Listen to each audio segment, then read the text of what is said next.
everybody. Welcome to post-grad semantics with Emi and Caitlin. I'm Caitlin. I'm Emi. And today we'll be doing our 3 segments. First we'll be talking about the differences between love in terms of friendship and romance and even family relationships. Mm-hmm. And then that kind of seems like a woman's magazine topic, but it's related to grad school, we promise. And next we'll have a lovely guest, Stephanie, on to talk about HelloGiggles. Right. And the feminist critique that is often leveled at it. And finally, we'll be having a book corner where we'll discuss, our book corner is titled Thumbing Through, which we think is quite clever. And we think all of our titles are quite clever. And we'll be discussing He's Just Not That Into You. Yeah, which I know is kind of old news, but Kayla and I both read it like a while ago when, I don't actually know when it came out, but we read it a few years ago, and we've both seen the movie, but we haven't read it since we went through grad school, and so we're kind of going to talk about that. Right. I read it maybe freshman year, I think. I think I read it between my freshman and sophomore year of college, so long time ago. Well, it seems like our whole broadcast today, except maybe our conversation with Stephanie, is around love and relationships. It's true, yeah. Interesting. Yeah, it is. But okay. I don't know. So for some reason, I just always seem to think about like how we love our family members, and then we love our friends, and then we love boyfriends or husbands or wives, and how those things are different. Yeah, and this was sparked, what did you post? Caitlin posted something on Twitter about friend love or about a friendship or something, and I commented about how awesome friend love is. Oh, you know what? I think it was, I was talking on the phone with one of my really close friends, and I was just, telling her my life problems, and she was like, of which there are so many, so many first world problems, and she was like, well, I love you unconditionally, and I was like, that's just the nicest thing, and I really do feel like I have this group of friends who I can count on to love me forever no matter what I do, although I obviously wouldn't do anything to hurt them, right, because I love them back, but for some reason, it seems like... but you don't feel like you have to... I don't know, live up to their expectations or something, or like, you don't feel like you have to be awesome all the time for them to stay friends with you, because you know that the friend love will always be there. Although it would be nice if I was awesome all the time. I would love that. Yeah. There's just not the negative pressure of if I'm not, there will be friend consequences. Right. Yeah. I guess, is there that kind of pressure in love relationships? I think it's, family? I think it really depends in family for some people, because people have such different relationships with family members, and I've definitely had friends who feel like more pressure from their parents to do certain things or live up to certain expectations, and my parents always had like high expectations and stuff, but I think some of that I made up in my mind more than was actually true. Yeah. Maybe we love our friends and our family so much we want them to we want to be deserving of their love somehow. Right, yeah. But yeah, I don't know, like, I'm trying to think of some of the main differences that we thought of, because I don't think that was necessarily one, was this feeling of expectation between, like, being in a relationship and being in a friendship, but it's really weird how different they are as far as, like, nobody expects to have a friendship breakup, and those happen sometimes, but typically you become friends with someone and you just kind of, like, see that friendship going on, and a friendship can continue, like, even if you don't talk to that person for a while, or no one really freaks out about long-distance friendships the way they do about long-distance relationships, and a relationship seems to be this, like, super hyper-intense version of a friendship where you have to be best friends all the time, kind of, and maybe that's where its quote-unquote downfall, or what makes it different from friendships is. I don't know. Or even, like, you can have multiple friendships without friends getting jealous, unless you're my friend. And then you're not all polyamory. I'm just kidding, you guys. Not kidding. I remember being afraid for my life when she was like, you better watch out because my friends get really jealous when I have friends. So. They do. They do. I'll never forget. And, I mean, that happens. Like, there are friendship jealousies, especially if you have a super close best friend relationship, you know, and someone, like, gets new friends. Like, that happens. But it doesn't seem, as detrimental as in a relationship. It's always so nice. I've had this happen a couple times where, like, my friend will get other friends, but then they bring you into that group of friends, too, and the two friend groups kind of merge and, like, then you just have tons more friends, I guess. You know, but it is always frustrating when it seems like a friend is leaving you to hang out with other friends. Right, a different group of people. Yeah, that seems kind of like a similarity between love relationships. I don't know. Yeah. And the really unfortunate, sad thing about, like, love relationships is often, you know, friendship is a huge part of that. But if you break up, the friendship is, like, immediately severed. Right. Usually, typically, and maybe, like, you'll be friends again later, but it's kind of, like, sad in a way that friendship is this awesome unconditional thing in non-romantic relationships that you can kind of depend on, and you can be like, well, as long, you know, if I'm going through breakups or going through different things in my life, at least I always know I have these friends here that I can talk to and stuff. But relationships are so scary in a way, because romantic relationships, because whenever something bad happens there, it's just kind of like cut off. And even if something happens with a friend, like you get in a fight or something, usually you know, like, okay, if something really bad and important happened in my life, they would still be there for me even though they're mad at me and this thing happened between us. But not really so with an ex-boyfriend or girlfriend. Right. And it's like, it does seem like, though, that even though one will be there and one won't, it's just kind of like they both have this kind of, you have to tend them, you know? Like, everyone always says, well, you know, or some people will say, like, in relationships, if it's not going well, that's because you're not trying hard enough, you know, so you have to try harder. And it feels like even that way with friendships, their work, you know, like after, like in grad school, I had so little time, you know, but I would have to find time to call my friends from Connecticut. Otherwise, you know, they would stop being my friends. I wouldn't talk to them for years, you know, and then we would be distant friends, but we wouldn't be as close as we are now, you know. And it seems like there are all these friendship rules and boundaries and stuff, like, and I don't know. I think this is really weird and maybe unrelated, but some people seem to think that you shouldn't date your friends, and some people only date their friends. And that seems like kind of a continuation of what you said about, like, relationships being this hyper friendship, I guess. Yeah.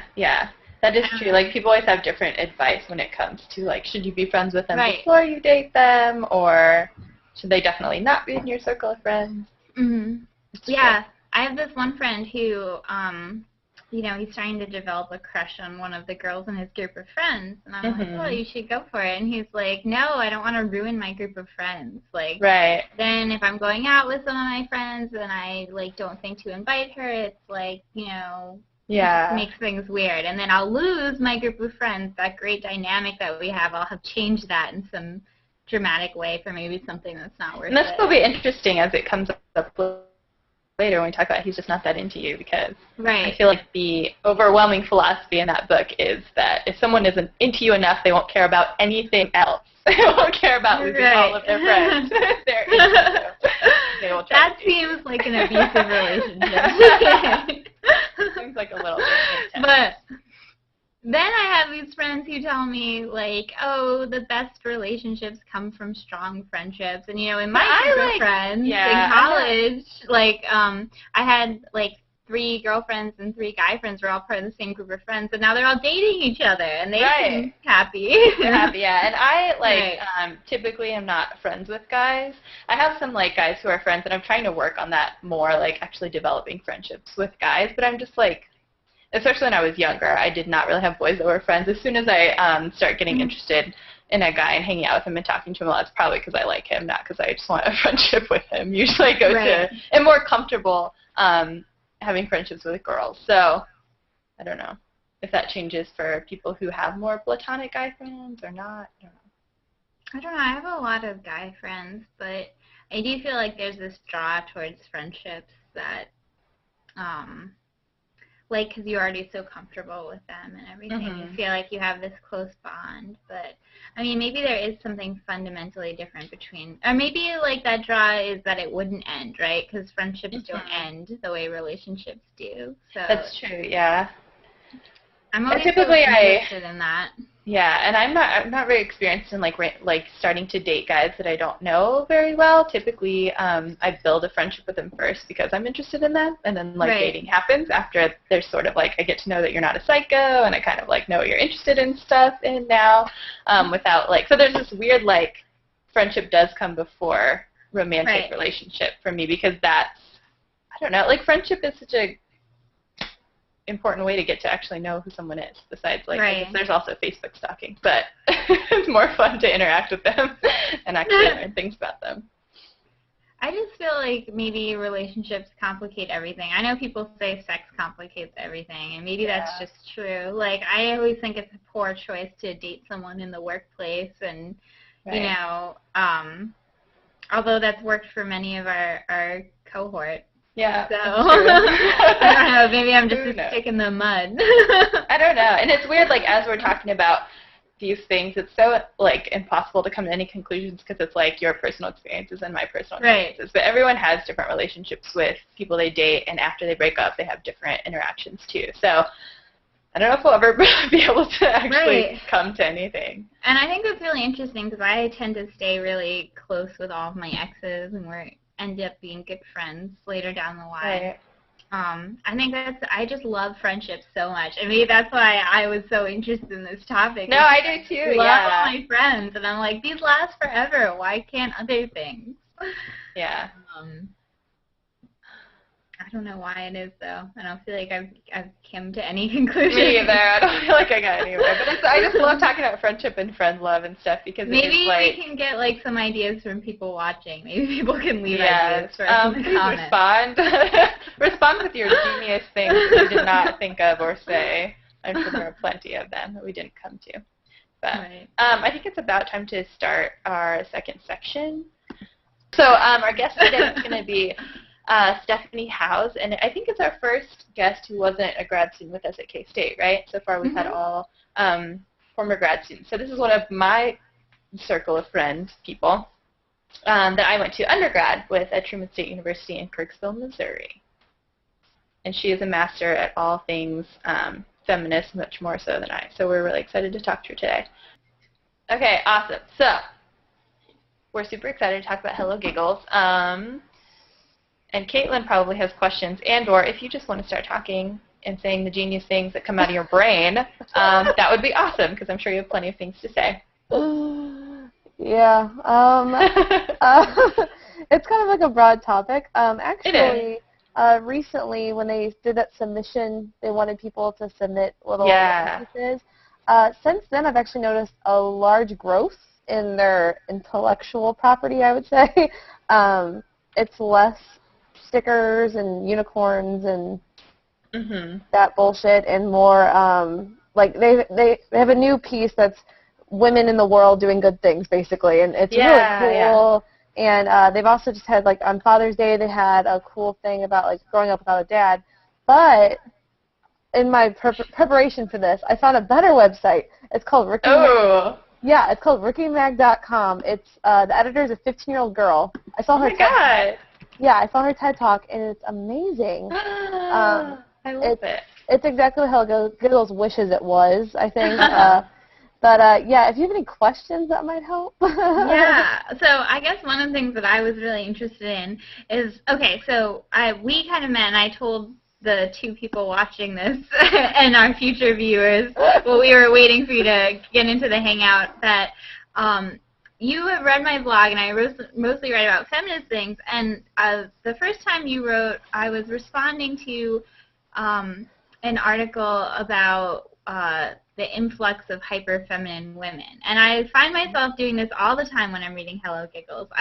I'm reading it, and I'm like, I'm liking what I'm reading, but the feminist side of me is feeling a little weird right now. And then I read the comments, and there's this huge influx of feminist readers who are just like, yeah, this seems weird in these ways. And I'm just like, why are so many feminist women like myself and like these commenters reading this and then getting mad about it? It's like, why are we drawn to this site in the first place? And why does HelloGiggles have such a big, readership of feminists? I would say it was because when it started, if you read their little About Us, they talk about how they're going to be an entertainment site for women to get out of that boys club, like, Cracked and stuff like that have really offensive articles a lot of the time. Right. And so initially, I was there the first week it was there, so amped that there was going to be something that was going to be, hopefully on par with what I thought intelligent women wanted to read.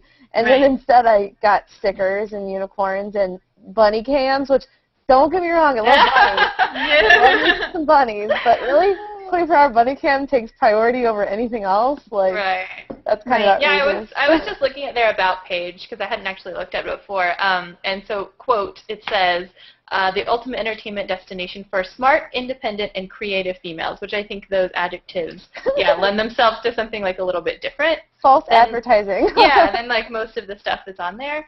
And it's just like really interesting because I like that idea, but then at the same time it seems like because they're trying to appeal to women, they are just filling a lot of like female stereotypes of what they think women would want. So, which I guess just like begs the question is like, is the internet or news sites for men like cracked.com or Funny or Die, right? Are those things like, so that's what men want and women want this other thing, and is that always different, I guess? Or should it be different? Or I don't know. I think putting the label on it is kind of asking for trouble either way. People are going to be offended no matter what you do with it. But I think that what is the most offensive, at least for me, HelloGiggles, is it's this infantilization of women and suggesting that our entertainment, because like on Cracked or Funny or Die, like, it's stupid stuff a lot of time, but then there's also like those jokes about current day topics that I feel like is lacking on HelloGiggles, because they talk about being a positive, free, whatever zone, but I don't think they really take into account that sometimes criticism doesn't have to be negative, and I think that it's suggesting that women can't be critical.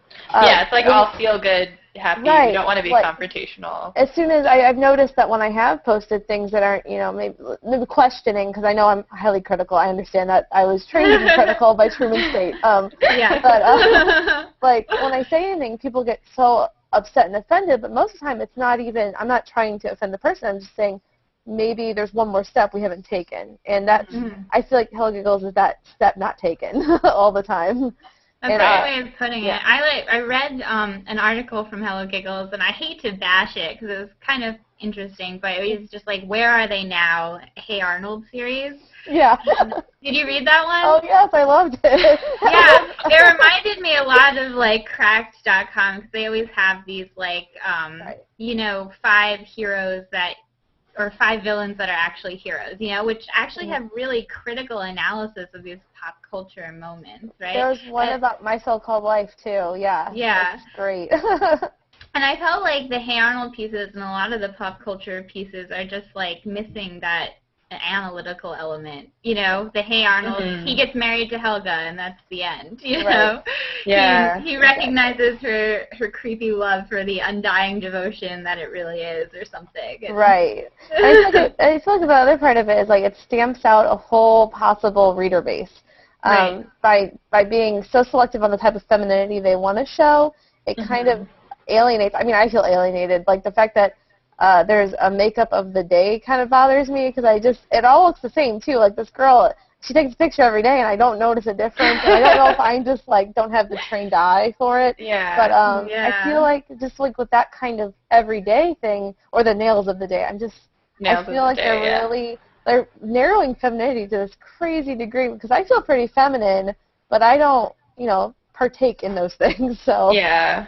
That's definitely one thing that gets emphasized a lot, is just like looks, or like being cute, or things to help you be cuter in it. Yeah. Right, and I don't really want to be cute like a bunny. Like, I don't need that in my life. So I don't know. I just like I sound really flippant about it, I know, and I'm glad that there is a positive. It's great, because it's a totally great tween site. What really bothered me on the 1-year anniversary, Zooey Deschanel and the Rossi girl, and I forget what the other woman's name is. They did like a web interview or whatever, and they were talking about how they really relate to tweens, and I was just like, that's fine, but you're grown women, and it's kind of giving, again, reinforcing this weird internalization of women. Intelligent, creative, great, but then I relate to tweens. Like, I don't get it. I don't know why we have to be little girls and cute to be women. It's kind of strange. Right.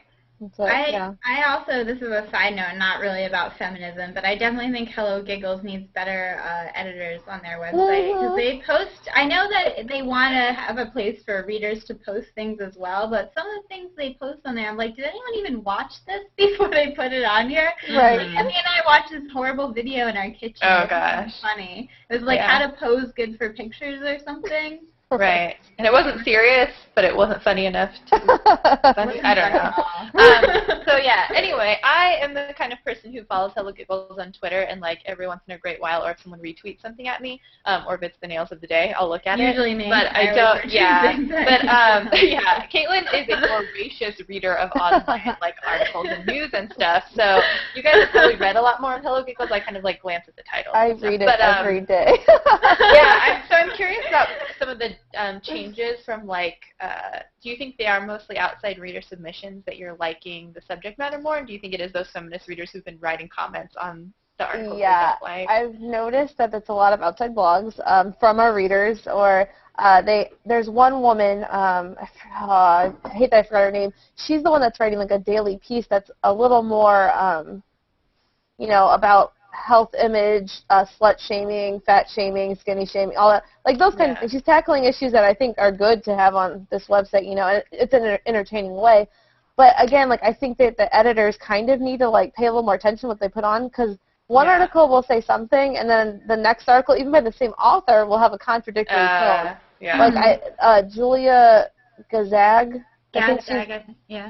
She's the one that I am reading her articles, and I'm always like, oh, you're almost there, Right. And then she'll underscore, or she'll forget internalized depression, or and I mean, I know that's really nerdy, and it's different things than what HelloGiggles is, but it's constantly a friction for me, because she'll talk about how we shouldn't talk about women's looks and stuff, but then on the next flip side, she'll be like, oh my gosh, we need to be more, careful about how we look, and I'm just, it's a little awkward. I don't know. They could be a little more consistent. Right. I think maybe they need to get back to that message that they want to have, or that, core value. Because even I like that you compared it to a site like crack.com, because I love that site, right? I read it all the time, and I find the analysis to be really, really good, but also funny. But they definitely have a very kind of liberal bent, and you can get that in kind of the jokes and jabs that they have in a lot of their articles. And HelloGiggles just doesn't seem to have that kind of unified message, or that who's writing these articles and what do they believe kind of thing. Right. But maybe that's part of what they want to do, is have a broad range of voices, and that's why they're avoiding politics so much. Right. But they kind of don't, though, because they were talking about, like, the pro-choice bills and things that have been pushing there. Like, when they do choose to do a news piece, it's always from a liberal bent, but it's never, again, it doesn't go to the next step. It doesn't tell you how you can change things. It doesn't tell you how it affects you, really, and it's just kind of, doesn't go there.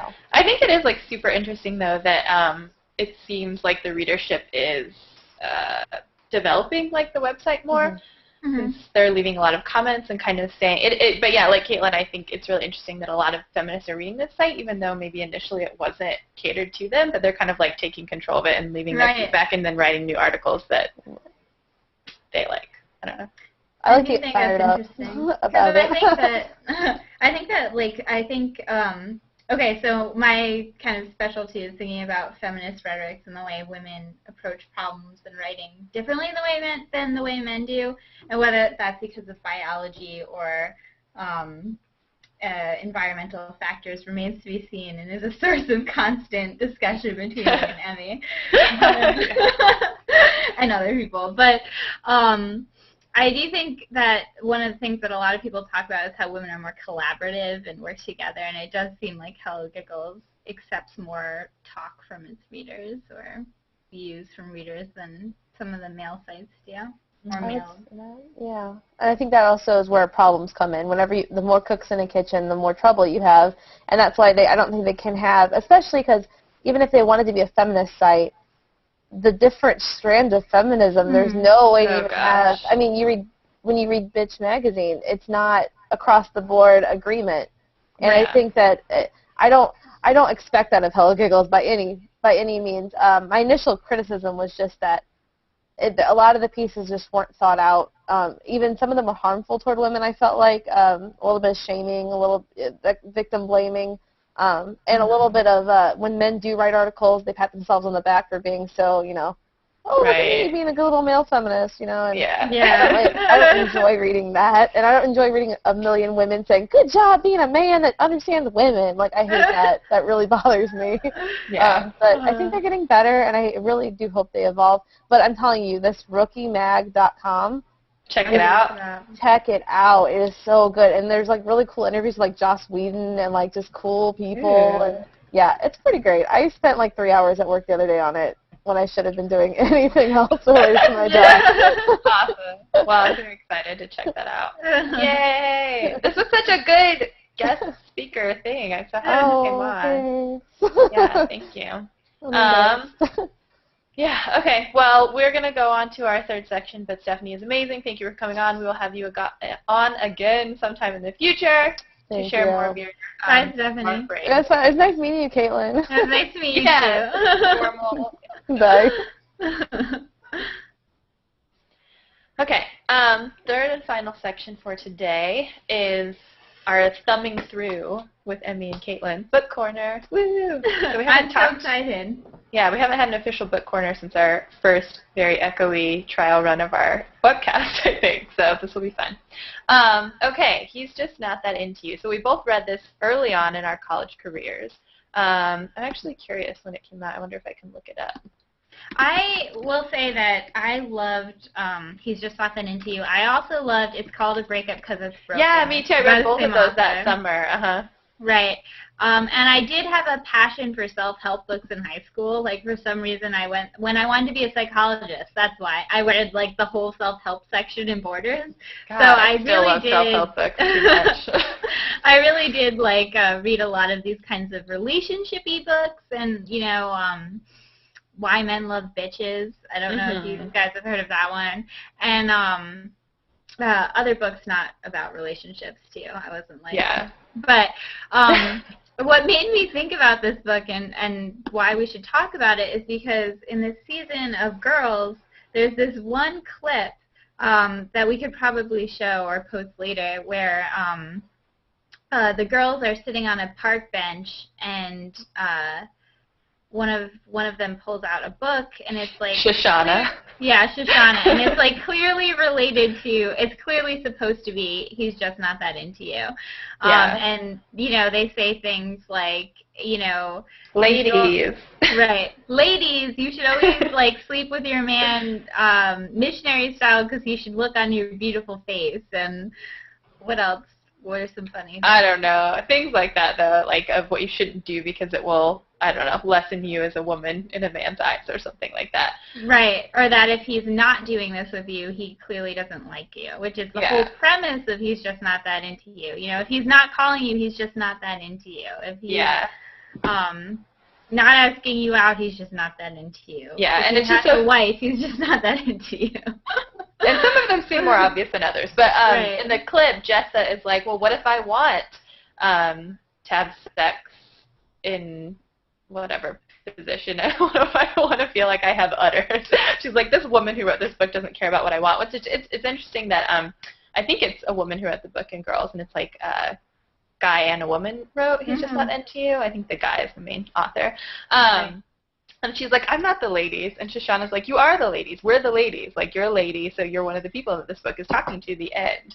Which is an interesting thing because it questions, like, who the audience is for books like that. And it is, the advice is given as if, like, this applies to every single woman.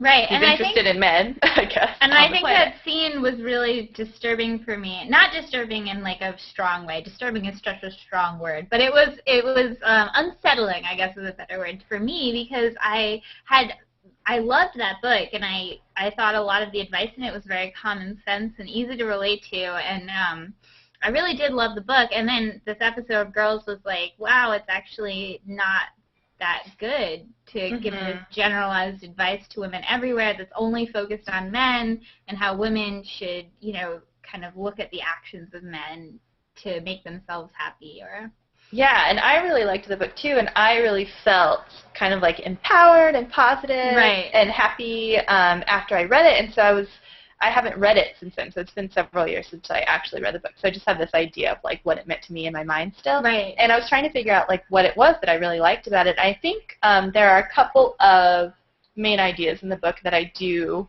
like and approve of, and one is that you are an awesome enough person that you don't need to wait around on guys who might just be like semi-interested in you or aren't really that interested in you, and that there are plenty of people out there who will be very interested in you. So if you're like wasting your time on guys who are just kind of like jerks or, you know, aren't giving you the attention that you want, you'll be able to find someone else who can. So don't like waste time on them. So I still like that premise, but a lot of the straight up advice that's given in the book is pretty sexist, I guess. Right. I guess yes, and I haven't read the book in many, many years, almost 5 or 6 years now. So I guess I can't really say what my perspective would be if I read it now. But I do know that I feel like it did kind of say, you know, you shouldn't really be thinking about these guys. You should be working on yourself or doing things that make you happy. And if they're not making you happy, you don't stay, you know. And sometimes you just really need to be told that advice, I think. Right. Yeah, and I think the whole novelty of the book is that it was giving this opposite advice of what we naturally want to give our friends a lot of the time, because you don't want to tell them, like, no, this guy doesn't like you, but that doesn't matter, like, go find another guy, because that just sounds, I don't know, I guess it sounds mean, or like, you know, you feel sad when a guy isn't into you, so you don't want to tell that to one of your friends. So it was like a different kind of advice, but I don't know, it seemed almost better as far as like being confident, independent women. It was like encouraging you to feel more confident in yourself so that you don't have to like sit around and work really hard to get these guys who might not be interested in you to be interested in you, because that just kind of brings you down, I guess. Right, but I'm interested in whether or not Jessa has a point in terms of, you know, is this book disregarding what women want? You know, is there a reason women want a relationship with someone who's married or something, you know? Right. Or I don't know. Yeah, and we were talking about this earlier, and Caitlin was like, we have to stop because we have to save this conversation for our webcast. But I was saying that, like, because all of the advice in the book is, like, it does not matter if a guy is into you. He will divorce his wife. He will break up with his girlfriend. He will drop his friends, and it's probably not that extreme, but basically the book is saying that like all these excuses you're coming up with of obstacles between this guy asking you out aren't real. If a guy likes you, he will pursue you. The end. Right. But is that true? I don't know. Like, is that always true? And is, especially someone who you're just interested in enough that you want to try dating them and seeing how that goes, is anyone a sane person if they go to such extremes to pursue that person that they're interested in? I don't know. Right. Like, for example, my friend who has a crush on a girl in his group of friends. Like, he likes her. He likes her okay, you know, and he's like, maybe this could be something, but there's this obstacle of my group of friends, and I value my group of friends and my friend dynamics more than I would value a relationship with this girl. So I guess in a sense, you know, that's true. There is something more than the girl, but is that all that matters, I guess? Right. I don't think that makes him like a jerk or I don't know. But maybe the book has another underlying point. I don't remember it coming out and saying this flat out, but just the idea that like there are plenty of fish in the sea, and if there's some kind of issue, like a friendship issue, or they're already in a relationship, is it really worth it to try that out and try dating them to see if there's something more? Because there are plenty of other people, and I think that is a message that the book sends out over and over again, that there are plenty of people. You might as well find one who's free and available, and I don't know. Right. I do think it's interesting, though, that, and I kind of hate this because, especially, I'm a very, some people have called me aggressive, but I prefer to think forward in terms of, like, if I want to ask someone out, I will do it. You know, I don't care. Yeah. But the book is constantly says things like, if they're not asking you out, they're just not that into you. Yeah, and I'm like, what if I want to ask them out? Yeah, that's something that I have a big problem with in the book. And when I started reading it, even then, even before I was a, proclaimed feminist, like now, I felt uncomfortable with that because right from the beginning he was like, I know some people are going to say that this is like sexist or whatever, but it's not. It's just nature, and like I've polled all the guys I know and they all agree with this, that men just naturally like to pursue, and it freaks them out if you pursue them. So just like let nature take its course. You still have a say in the matter because you get to say yes or no whenever they ask you out, blah, blah, blah. And I sent Caitlin this quote. So there's on USA Today, there was an excerpt from the book, and one of the things says, just because you like to lead doesn't mean he wants to dance. Some traditions are born of nature and last through time for a reason. So it's very much like nature, biology, or whatever it is. This is tradition. You better stick with it if you want to date anyone. I feel very uncomfortable with that. Yeah, I don't like that aspect of the book, and the more I think about it, I'm like, okay, well, he makes a joke about how he's like, I took this, very unscientific poll of 10 guys that I know, and they said this, so he's saying that, like, I didn't do actual research on this, but this is kind of my common knowledge. But I'm pretty sure that that guy has friends that are probably similar to him, and if you want to date that kind of guy, maybe this is the advice you should follow, but I'm pretty sure it doesn't apply to everyone. And he's also from an older generation than ours, so maybe things are changing, I definitely think so. I think in my group of girlfriends, there are lots of girls who are more aggressive or more forward, and they're successful.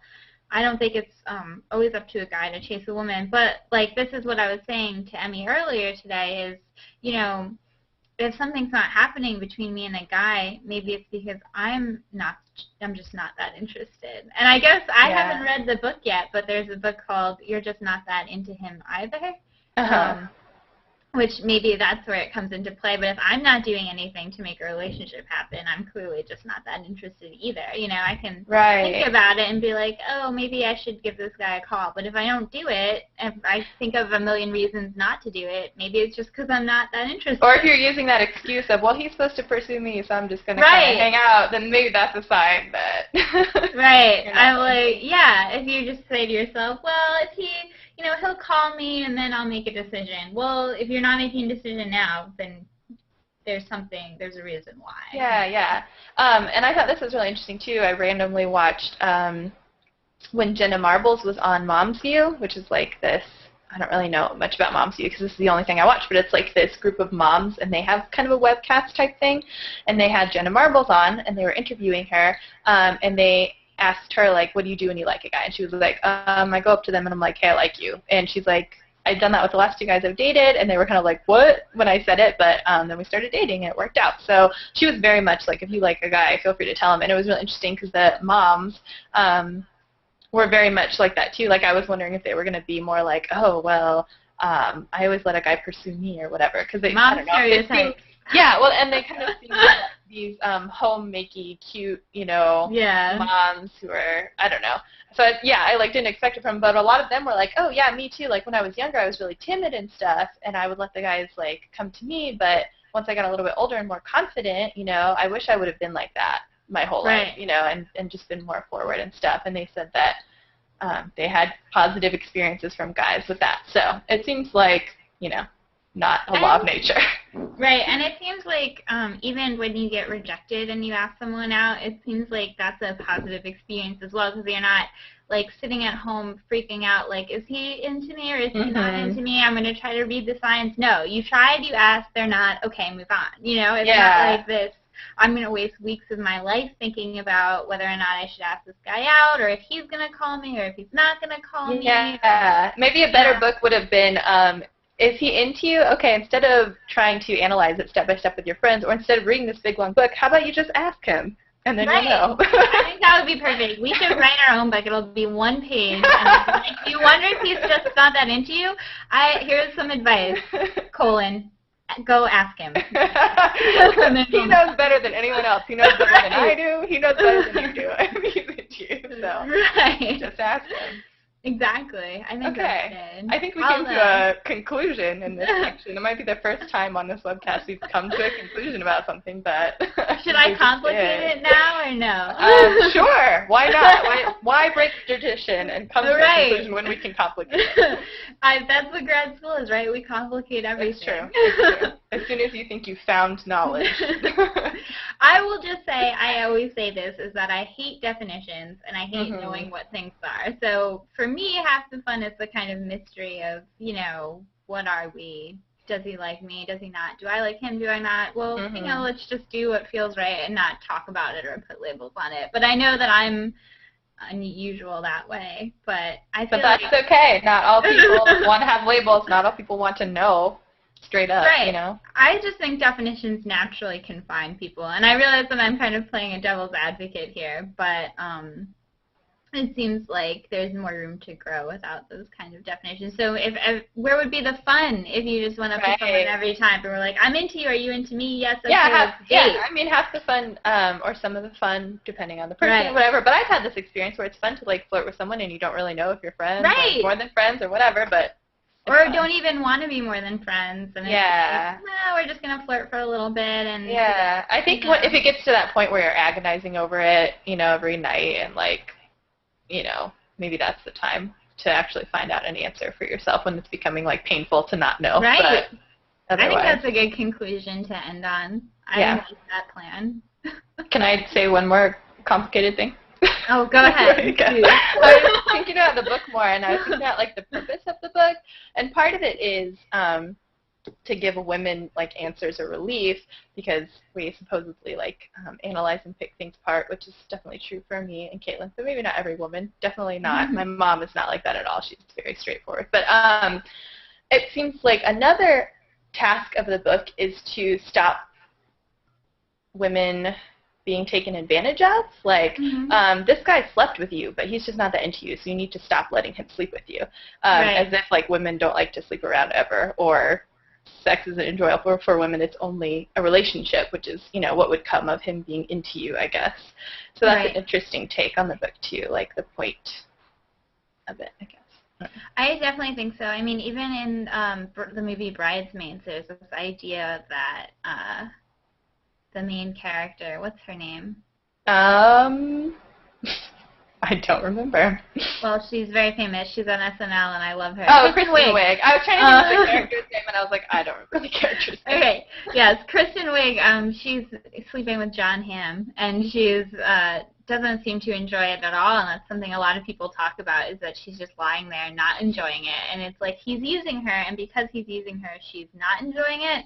And there's even this moment where she talks with her best friend, and she's like, oh, I can enjoy sex too, right? But she's clearly not enjoying John Hamm. So I think there's and he's very controlling. Like, she's like, let's go slow. And he's like, I want to go fast. So they get to do, like, everything he wants to do. And he's very controlling over what the sex is like. And I think that's a narrative that we feed women all the time, is that even if you try to have casual sex, you can't do it well, or you won't enjoy it as much as you think you would, or as those feminists tell you think you would. And I don't know if that's necessarily true or okay. That's kind of a common thread. Right. The idea that women can't have successful casual sex everywhere. Right. Yay. Okay, sorry, that was my last one thing. We had a lot to talk about. I know. I still love that book, though, even though I'm going to have to reread it now that I want to reread it, too, and kind of see what my reaction is. When you sent me that quote, I couldn't believe that I wasn't. I know, she was like, what is this from? And I was like, it's from that book that we love. Oh, God. I know. All right, well, we'll see you guys next week. Thank you for watching.